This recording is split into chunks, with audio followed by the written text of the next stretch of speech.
అందరికీ ప్రభు అయిన యేసుక్రీస్తు నామములో నా వందనాలు.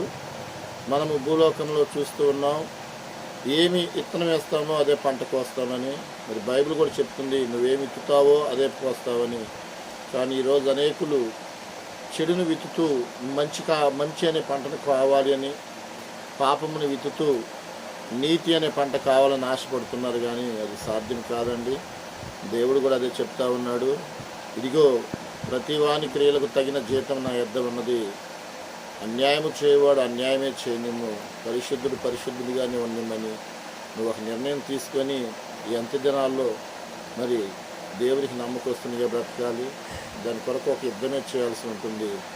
ఎందుకంటే నీతిమంతునికి కలుగు ఆపదలు అనేకము, కానీ వాటన్నిటి నుంచి ప్రభువే నిన్ను విడిపించును, నీకు తోడుగా నడిపించును. మీ అందరూ కూడా దేవుని రాజ్యంలోకి యథార్థముగాను నీతిగాను సిద్ధపడవలసిందిగా ప్రేమతో మనం చేస్తున్నాను. నేను చిన్న బాలరావు పాస్టర్ని. God bless you. మా ఛానల్ సబ్స్క్రైబ్ చేయండి. ఆమేన్.